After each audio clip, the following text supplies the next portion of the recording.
बिस्मिल्लाहिर्रहमानिर्रहीम। अस्सलाम वालेकुम dear students, my name is Ehsan Ammar. आज हम physics first year unit number 5 new syllabus का टॉपिक पढ़ेंगे 5.11। ठीक है, इस टॉपिक का नेम है बर्नौलीज़ इक्वेशन। ठीक है, अब ये लॉन्ग क्वेश्चन है या शॉर्ट क्वेश्चन है, इस बात का आंसर जो है आप खुद ही डिसाइड कर सकते हैं कि ये शॉर्ट है या लॉन्ग है। अगर आप अपनी बुक के एक्सरसाइज में कॉम्प्रिहेंसिव क्वेश्चन देखें जो कि लॉन्ग क्वेश्चन हमारे होते हैं, उसमें ये जो 5.6 क्वेश्चन है, इसको अगर आप देखें, स्टेट एंड प्रूव बर्नौलीज़ इक्वेशन। तो बर्नौलीज़ इक्वेशन ही आज हमने टॉपिक पढ़ना है और ये लॉन्ग क्वेश्चन है क्योंकि कॉम्प्रिहेंसिव क्वेश्चन में भी ये दिया गया है। अब ये बर्नौलीज़ इक्वेशन क्या होती है, इसका एक और नाम भी होता है, बर्नौलीज़ थ्योरम भी इसको बोलते हैं। ठीक है, ये एक बर्नौलीज़ नामी साइंटिस्ट था, उसने ये पेश की थी। अब ये क्या होती है, इसकी स्टेटमेंट क्या होती है, वो भी अभी देख लेते हैं। तो इस टॉपिक की जो स्टेटमेंट है बर्नौलीज़ इक्वेशन की, स्टेटमेंट बर्नौलीज़ इक्वेशन कहती क्या है वो अब देख लेते हैं।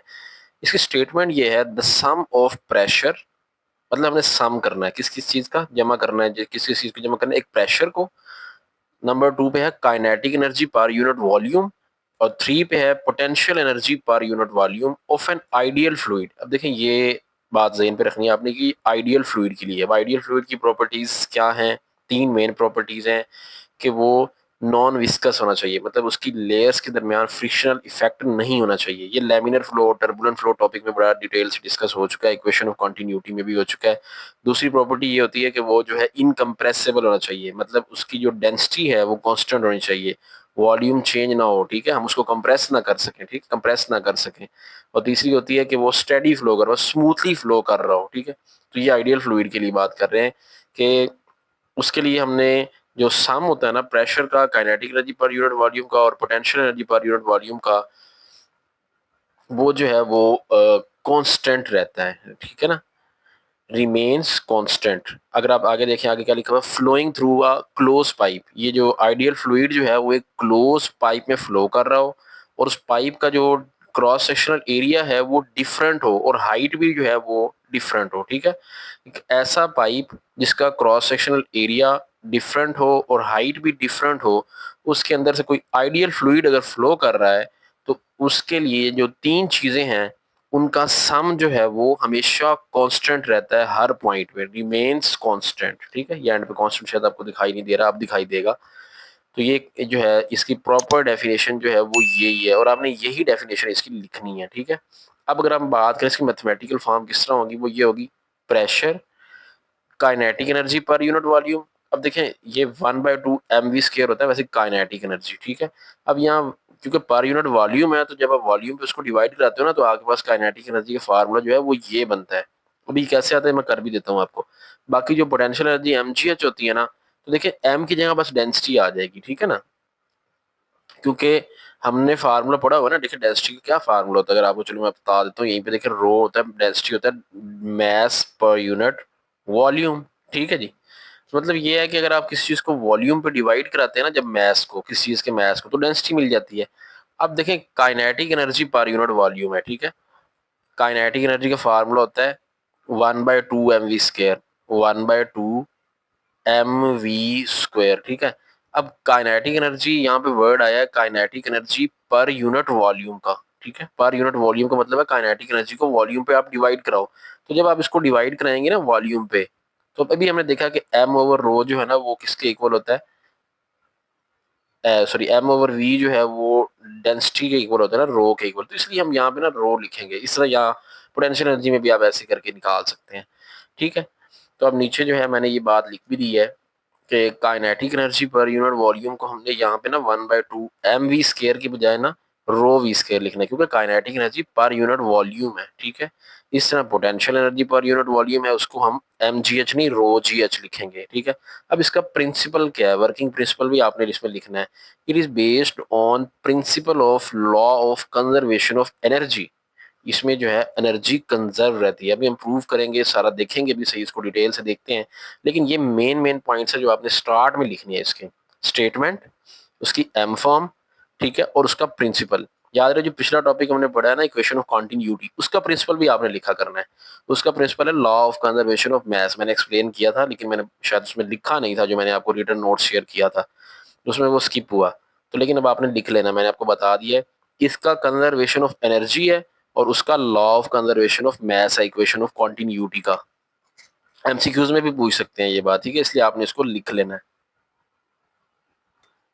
अब इसको ना थोड़ा समझने के लिए जैसे कि बुक पे डायग्राम बनी हुई है, मैं उस तरह डायग्राम बनाने की कोशिश करता हूँ। हमारे पास एक पाइप है जिसका डिफरेंट क्रॉस सेक्शनल एरिया है और डिफरेंट ही हाइट है, ठीक है। देखिए यहाँ पे लेट ये एक हमारे पास पाइप है, इसका ये क्रॉस सेक्शनल एरिया ये अपर एंड है, ठीक है, और ये अर्थ है, ठीक है। यहाँ पे हमारे पास लेट ना अर्थ है, ये अर्थ है, ठीक है। ये लोअर एंड है, ये पाइप का अपर एंड है। इसकी हाइट जो है वो हम ले लेते हैं, लेट ये हाइट h1 है, ठीक है। और इस तरह जो ये जो अपर एंड की जो हाइट है वो अर्थ से वो फिर हम कह देते हैं ये h2 है, ठीक हो गया। अब देखिए लेट ये ना एक पाइप है जिसके अंदर जो है वो एक आइडियल फ्लूइड फ्लो कर रहा है, ठीक है। वो आप कोई भी ले सकते हैं, लेट वाटर है यहाँ पे एज आइडियल फ्लूइड है, ठीक है। वैसे आइडियल फ्लूइड जो है वो पॉसिबल नहीं होता रियल लाइफ में, लेकिन हम कैलकुलेशन के लिए वो फर्जी लेते हैं, ठीक है। तो ये लेट वो वाटर ही है जो कि इसके अंदर से एक आइडियल फ्लूइड फ्लो कर रहा है, ठीक है। अब अगर आप डेफिनेशन में देखें ना, तो डेफिनेशन में मैंने यही वर्ड लिखा हुआ है, क्रॉस सेक्शनल एरिया उसका डिफरेंट है पाइप का, और उसकी हाइट भी क्या है, डिफरेंट है। अब आप देख सकते हैं कि ये हाइट जमीन से इसकी देखिए कम है, उसकी हाइट ज्यादा है, और उसका cross section area upper and पे देखें ज्यादा है और लोअर एंड पे कम है। डेफिनेशन में अगर आप देखें तो ऐसे ही लिखा हुआ है, in a close pipe ideal fluid flow कर रहा है क्लोज पाइप से having different cross sectional area, और क्रॉस सेक्शनल एरिया डिफरेंट है और हाइट भी जो है उसकी क्या डिफरेंट है, और उसमें जो उसका ये तीन चीजों का प्रोडक्ट, किस चीज का, प्रेशर, काइनेटिक एनर्जी और potential energy per unit volume का प्रोडक्ट जो सॉरी सम जो है वो कांस्टेंट रहता है, ठीक है। अब आप देखें ये पाइप जारी बात है जमीन से हाइट पे है, तो अब इसके अंदर जो फ्लूइड फ्लो करेगा उसमें जारी बात है एनर्जी कौन सी होगी, पोटेंशियल एनर्जी तो लाजमी होगी, ठीक है, उसकी पोजीशन की वजह से। और इसके अलावा चूंकि वो फ्लो कर रहा है मोशन में है, तो मोशन की वजह से काइनेटिक एनर्जी भी होगी, ठीक हो गया। अब तीसरा वहां पे कौन सा वर्ड है, प्रेशर का। अब देखिए जारी बात है वो फ्लूइड जो फ्लो कर रहा है उस पे फोर्स लग रही है तो वो फ्लो कर रहा है, हम फोर्स लगाएंगे तो वो इसमें फ्लो करेगा ना। अब फोर्स लग रही है तो पाइप का एरिया भी है, force per unit area is called pressure, हम पढ़ते हैं ना। तो F/A, तो यहाँ पे प्रेशर भी होगा, ठीक है ना, फ्लूइड का प्रेशर तो होना ही है ना। तो इसी तरह लोअर एंड पे भी होगा, काइनेटिक एनर्जी भी होगी, पोटेंशियल एनर्जी भी होगी, प्रेशर भी होगा। पोटेंशियल एनर्जी भी होगी, काइनेटिक एनर्जी भी होगी, प्रेशर भी होगा, ठीक है। अब इक्वेशन जो है ना ये बर्नौली इक्वेशन कहती है कि हर पॉइंट पे चाहे आप अपर एंड पे लें लोअर एंड पे लें, इन तीन चीजों का जो सम है वो हमेशा कांस्टेंट रहता है, ठीक है। इसमें आपने ये मैथमेटिकली प्रूव करनी है बात। हालांकि अगर आप देखें ना तो इन पाइप्स का यहाँ पे क्रॉस सेक्शन एरिया ज्यादा है, इसका कम है, उसके बावजूद भी इन तीनों का जो सम करेंगे ना, जो आंसर यहाँ पे आपको मिलेगा ना, वही आंसर सेम आपको यहाँ पर भी मिलेगा, चाहे यहाँ पे ले लें चाहे यहाँ पे ले लें, सेम जो है आपको आंसर मिलेगा, अगरचे इसकी हाइट इस पॉइंट पे और area of cross section pipe का चेंज है as compare to upper end. अब ऐसा कैसे होता है, ठीक है, हम इसको ना जरा फर्जी कैलकुलेशन करके भी इसको देख लेते हैं। जैसे मैंने आपको ना इक्वेशन ऑफ कॉन्टिन्यूटी में करके दिखाया था कि A V is equal to constant कैसे आता था, मैंने फर्जी कैलकुलेशन से आपको पाइप के डिफरेंट पॉइंट्स पे चेक करके सिखाया था। यहाँ पे भी आप देख लें। अब देखिए अपर एंड की जब आप बात करोगे ना, अपर एंड पे अगर आप देखो आपका जो एरिया ऑफ क्रॉस सेक्शन है वो देखिए कितना ज्यादा है, और लोअर एंड पे देखिए कितना कम है। अपर एंड पे एरिया ऑफ क्रॉस सेक्शन ज्यादा है, ठीक है। हमने इक्वेशन ऑफ कॉन्टिन्यूटी में पढ़ा था जहाँ एरिया ऑफ क्रॉस सेक्शन ज्यादा हो ना वहाँ स्पीड ऑफ फ्लूइड जो है ना वो लो होती है, ठीक है। स्पीड ऑफ फ्लूइड लो होने का मतलब ये है कि वहाँ पे जो याद रखना है कि जब स्पीड की फ्लूइड जो है लो होती है ना, वहाँ जहाँ स्पीड कम हो वहाँ प्रेशर हाई होता है, ठीक है। अभी आगे हम ये नेक्स्ट टॉपिक्स में ये वाली चीज हमने पढ़नी है, ठीक है, लेकिन अभी फिलहाल ये याद रखना जहाँ स्पीड फ्लूइड की लो है वहाँ प्रेशर हाई है। तो हम यहाँ चूंकि स्पीड फ्लूइड की लो होनी है, एरिया ज्यादा है, तो इसलिए प्रेशर यहाँ पे होगा हाई। तो हम कहते हैं लेट यहाँ पे जो प्रेशर है ना वो मैं कहता हूँ 10 है, ठीक है। अब चूंकि स्पीड फ्लूइड लो है तो मतलब मोशन कम है, तो काइनेटिक एनर्जी भी कम होगी, क्योंकि काइनेटिक एनर्जी मोशन की वजह से तो काइनेटिक एनर्जी होती है, क्योंकि वो स्लो है तो इसलिए काइनेटिक एनर्जी कम होगी। लेट हम कहते हैं वो है जी 4 है, ठीक है, फर्जी कैलकुलेशन है ना, कोई भी ले सकते हैं, वैल्यू समझना ही है ना हमने, ठीक है। उसके बाद बात करते हैं पोटेंशियल एनर्जी की, ठीक है। अब पोटेंशियल एनर्जी जो है ना वो हाइट की वजह से होती है, ठीक है। हम कहते हैं लेट जो इसकी यहाँ पे पोटेंशियल एनर्जी है ना, हाइट चूंकि ज्यादा है तो इसलिए हम वो 8 ले लेते हैं, ठीक है। तो अब देखें पोटेंशियल एनर्जी 8 ले ली, काइनेटिक एनर्जी 4 होगी, प्रेशर जो है वो 10 हो गया, ठीक है। हमने ये देखना है कि ना जो सम इनका यहाँ पे आता है ना वही वहाँ पे आता है। अगर ऐसा हो गया तो ये इक्वेशन जो है बर्नौली इक्वेशन मतलब इसका हो गया कि ये सही कह रही है, ठीक है। तो इन दोनों इनका अगर हम सम लेना तो ये बनेगा कितना बन जाएगा 8 + 4 12 + 10, तो ये 22 बन रहा है इनका सम। इन सब का जो सम है वो कितना आ गया 22, ठीक है। अब आप देखें लोअर एंड पे, लोअर एंड पे ना एरिया ऑफ क्रॉस सेक्शन जो है वो कम हो गया है। हमने पढ़ा हुआ है जहाँ एरिया ऑफ क्रॉस सेक्शन कम हो जाता है ना वहाँ स्पीड ऑफ फ्लूइड हाई होती है। तो ठीक है, जब स्पीड ऑफ फ्लूइड हाई है तो फिर प्रेशर लो है। यही तो रिलेशन है कि speed of fluid high pressure low, speed of fluid low pressure high. तो यहाँ पे स्पीड ऑफ फ्लूइड हाई होने की वजह से ना प्रेशर कम हो जाएगा, ठीक है। काइनेटिक एनर्जी लेट हमारे पास हो जाती है 10, ठीक है, क्योंकि अब काइनेटिक एनर्जी बढ़ जाएगी क्योंकि स्पीड बढ़ी है तो स्पीड 1/2 mv² की वजह से काइनेटिक एनर्जी के फार्मूले में आता है ना speed, speed directly proportional kinetic energy के। तो पहले चूंकि स्पीड कम थी तो काइनेटिक एनर्जी 4 थी, अब स्पीड बढ़ी तो काइनेटिक एनर्जी 10, तो अब काइनेटिक एनर्जी 10 हो जाएगी, ठीक है। इस तरह जो प्रेशर है वो पहले ज्यादा था तो अब यहाँ प्रेशर ने लो हो जाना क्योंकि स्पीड ऑफ फ्लूइड हाई है तो प्रेशर ने लो होना, राइट। वो पहले 10 था तो अब 8 आ गया। अगर आप इन सबको दोबारा प्लस करें ना तो आपके पास दोबारा देखिए आंसर जो है सम का 22 ही आता है, मतलब जो इक्वेशन ऑफ कॉन्टिन्यूटी है वो ठीक कह रही है। तो अब जो जो स्टेटमेंट है इसकी मैथमेटिकल फॉर्म है pressure plus kinetic energy per unit volume and potential energy per unit volume is equal to constant. ये अब हम प्रूव करना स्टार्ट कर देते हैं, ठीक है। अब हेडिंग अब दे देंगे प्रूफ की और इसको स्टार्ट कर देंगे, ठीक है। सारी ये कैलकुलेशन डायग्राम बेस्ड है, तो डायग्राम से देख के हम इसकी कैलकुलेशन करते हैं। तो डायग्राम वैसे तो मैंने भी वहाँ पे आपको बना के भी समझाई है, लेकिन हम ना बुक वाली डायग्राम को देखते हैं क्योंकि ये नीट एंड क्लीन होती है। तो वो वाली मैंने वैसे भी रफ कर दी थी ऊपर वो फर्जी कैलकुलेशंस करके, तो हम यहाँ से देखते हैं, ठीक है। ये अपर एंड है, ठीक है। यहाँ से अब जैसे कि आप देख सकते हैं कि यहाँ पे जो प्रेशर है जो कि आइडियल फ्लूइड फ्लो कर रहा है वो P1 है अपर एंड पे प्रेशर, और जो फ्लूइड डिस्टेंस कवर कर रहा है वो डेल x1 है, और जो यहाँ पे एरिया ऑफ क्रॉस सेक्शन है पाइप का अपर एंड पे वो A1 है, और फ्लूइड की जो स्पीड है वो V1 है, ठीक है। और यहाँ पे हाइट जो है जमीन से इस अपर एंड की वो H1 है, ठीक है। इस तरह लोअर एंड पे देखें area of cross section pipe का A2 है जो कि ऊपर A1 था, जो डिस्टेंस कवर्ड है वहाँ डेल x1 था, यहाँ डेल x2 है। इसी तरह जो स्पीड ऑफ फ्लूइड है वहाँ V1 थी तो यहाँ पे V2 है, ठीक है। वहाँ पे प्रेशर P1 था तो यहाँ पे प्रेशर P2 है। यहाँ पे प्रेशर जो है वो P2 है। अगर आप देखिए इसकी जो डायरेक्शन है ना वो इनवर्ड है, मतलब ऑपोजिट डायरेक्शन में है एज कंपेयर टू P1। अब P1 जो प्रेशर है ना फ्लूइड का वो मतलब इस तरफ है, मतलब वाटर जो है वो इस तरफ फ्लो कर रहा है, लेकिन यहाँ पे लोअर एंड पे जो प्रेशर है ना वो जो है ऐसे अंदर की तरफ है। एक्चुअली ये प्रेशर की जो डायरेक्शन है ना वो इस तरफ इसलिए है क्योंकि यहाँ पे जो फ्लूइड मौजूद होगा ना वो इनर्शिया की वजह से चाहेगा कि मेरी पोजीशन चेंज ना हो। मतलब जब ये फ्लूइड आके उसके ऊपर पहले से मौजूद फ्लूइड के ऊपर प्रेशर लगाएगा ना तो वो चूंकि वो फ्लूइड जो है लोअर एंड पे उसमें इनर्शिया तो होगा ना, तो इनर्शिया किसी बॉडी की वो प्रॉपर्टी है जिसकी वजह से वो अपनी स्टेट को चेंज नहीं होने देता। तो वो चाहेगा कि मेरी स्टेट चेंज ना हो। अब स्टेट चेंज ना हो अगर वो चाहता है तो वो उसी सूरत हो सकता है कि वो आने वाले फ्लूइड के ऊपर जो कि उसको बाहर धकेलना चाह रहा है वो चाहे कि वो थोड़ा रेजिस्ट करे तो वो प्रेशर उसके ऊपर इनवर्ड लगाए, ऐसे प्रेशर लगाए ताकि उसकी स्टेट चेंज ना हो, ठीक है। तो ये जो है इसलिए इसकी जो प्रेशर की डायरेक्शन है ना यहाँ पे ये P2 बनाई गई है इनवर्ड ड्यू टू इनर्शिया।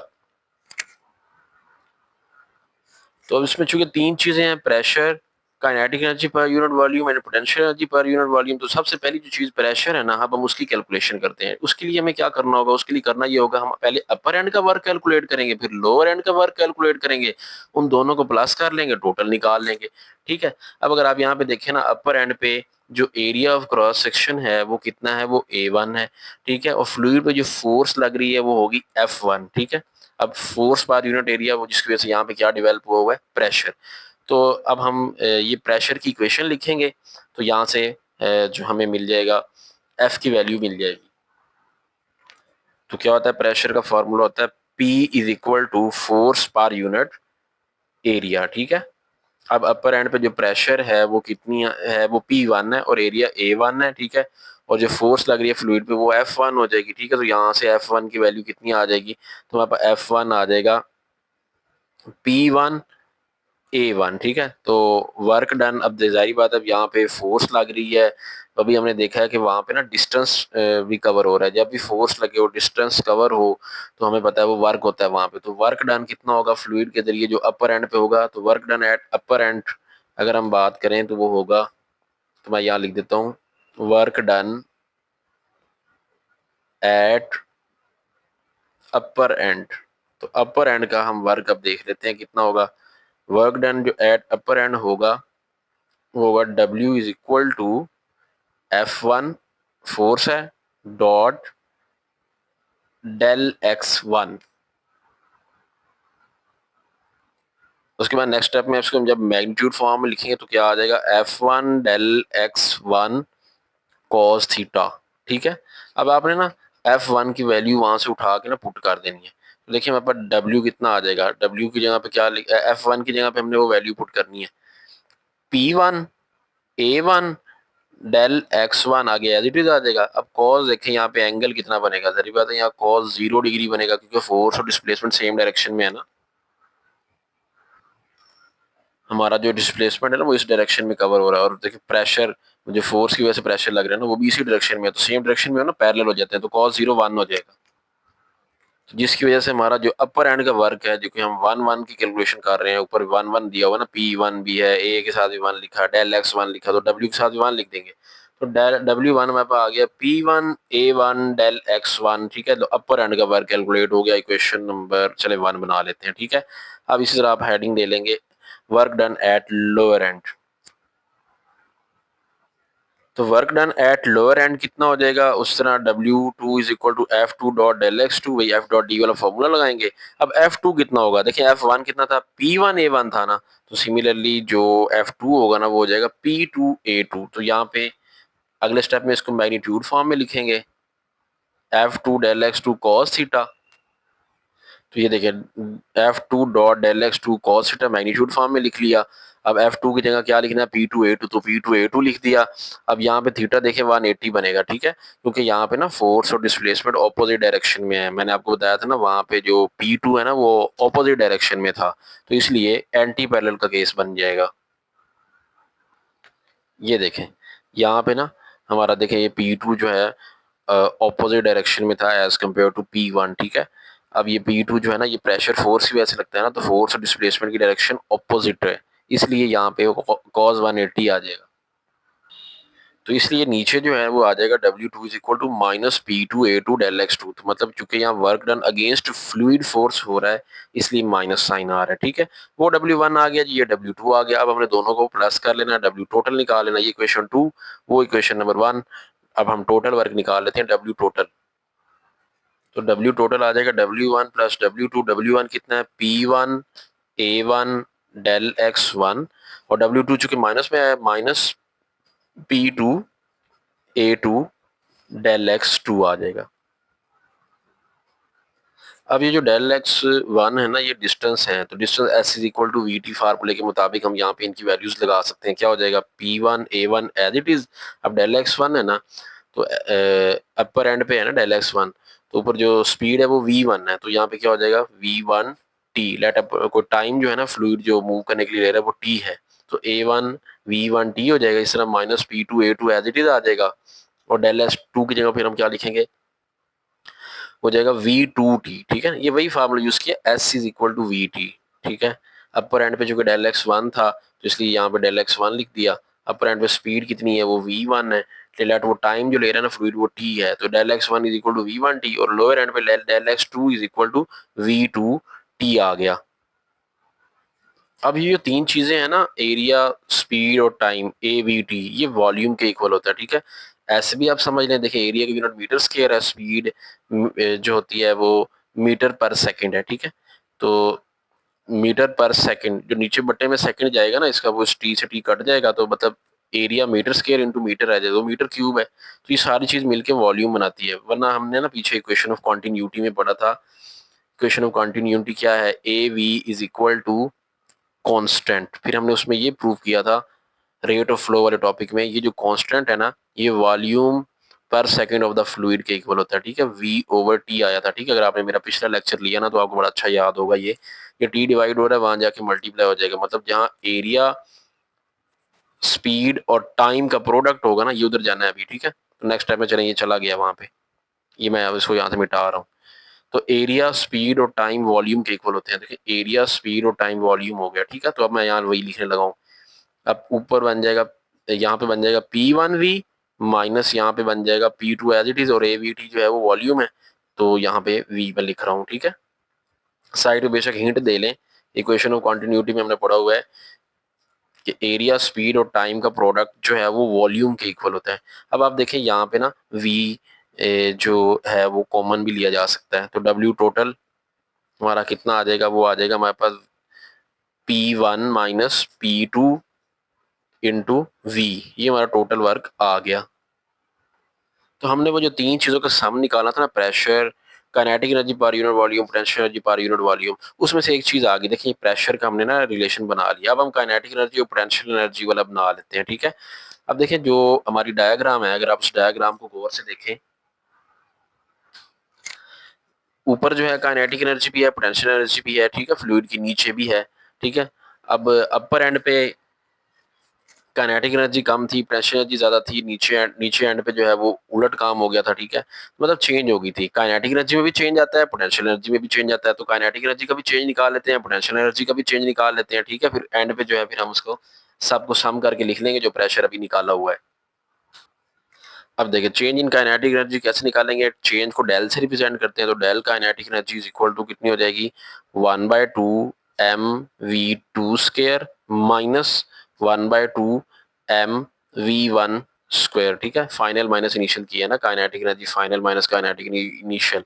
वो जो लोअर एंड है ना वो फाइनल पॉइंट है, और अपर एंड है ना जहां से फ्लूइड स्टार्ट हो रहा है वो इनिशियल पॉइंट है। तो ऊपर 1/1 में कैलकुलेशन है, तो इसलिए V1 स्क्वायर बाद में लिखा है, V2 स्क्वायर पहले लिखा है, फाइनल माइनस इनिशियल किया, ठीक है। तो ये हमारी आ जाएगी चेंज इन काइनेटिक एनर्जी। तो सिमिलरली आप चेंज इन पोटेंशियल एनर्जी भी लिख सकते हैं। चेंज इन पोटेंशियल एनर्जी वो कितनी आ जाएगी, वो हमारी आ जाएगी mgh2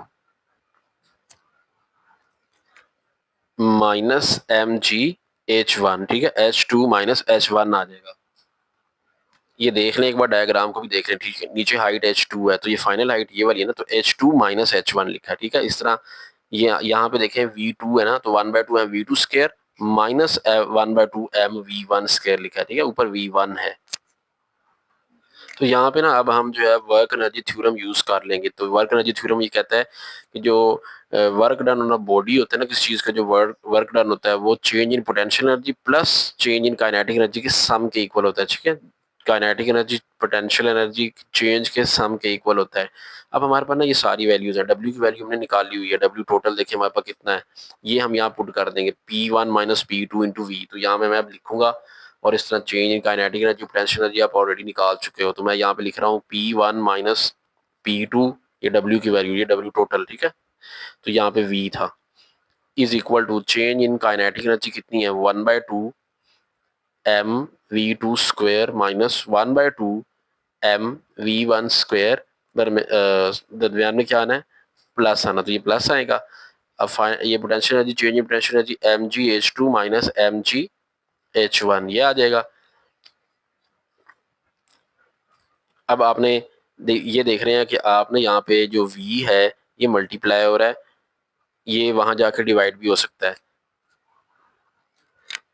ये है v जो है यहाँ पे है वॉल्यूम, ठीक है। हमने पढ़ा हुआ है डेंसिटी का फॉर्मूला होता है density rho is equal to mass per unit volume, ठीक है।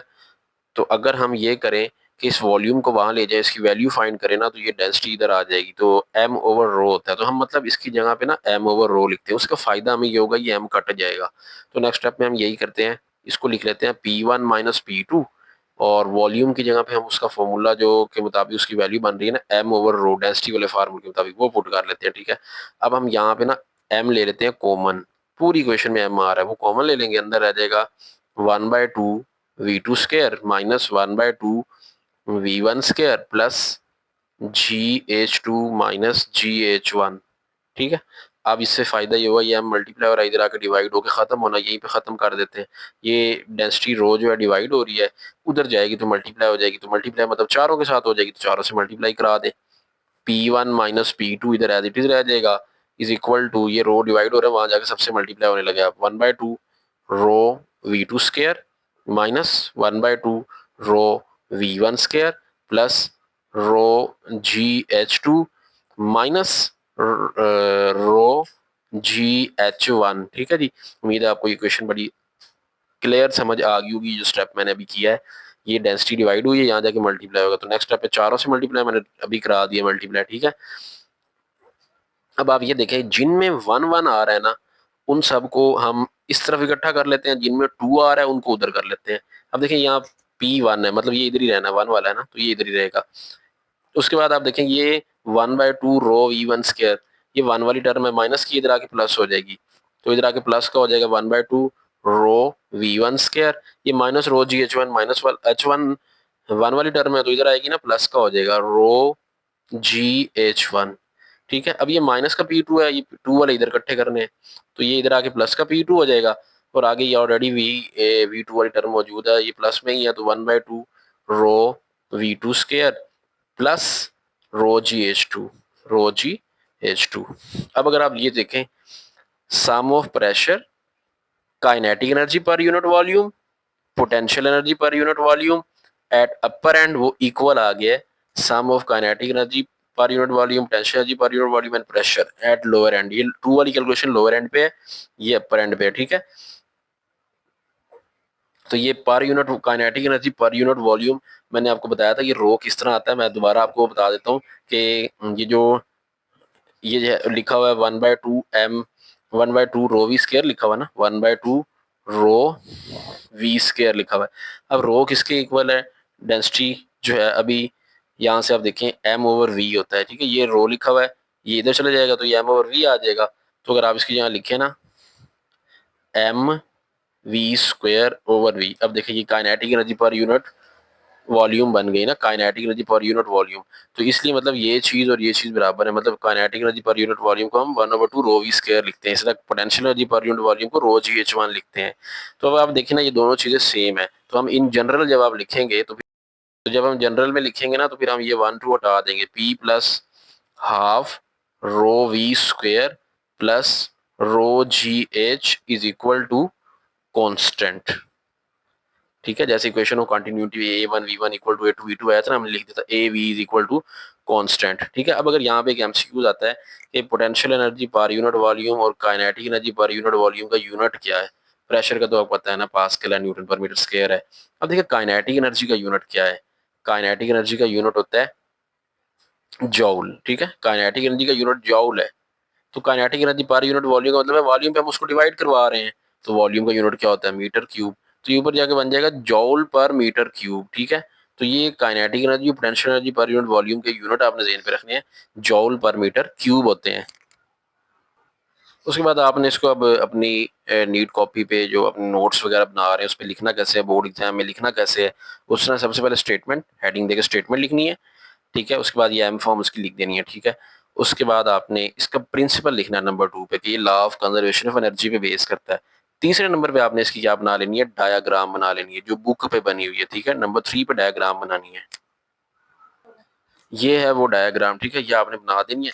उसके बाद ना आपने सिर्फ ये एक लाइन जो है ना ये लिख लेनी है, यहाँ से लेके यहाँ तक एज शोन इन फिग तक। उसके बाद आपने एट अपर एंड हेडिंग दे के ये थ्योरी लिखनी है यहाँ से यहाँ तक। ठीक है, और बाकी सारी जो है वो कैलकुलेशन जैसे मैंने यहाँ पे आपको करवाई है ना, सेम टू सेम आपने कॉपी कर लेना है। ठीक है, उम्मीद है ये टॉपिक आपको क्लियर हो गया होगा। इस वीडियो को लाइक करें, दोस्तों से शेयर करें, चैनल पे नए हैं तो चैनल को सब्सक्राइब करें। मिलते हैं नेक्स्ट वीडियो में, जल्द अपना ख्याल रखिएगा। अल्लाह हाफिज़।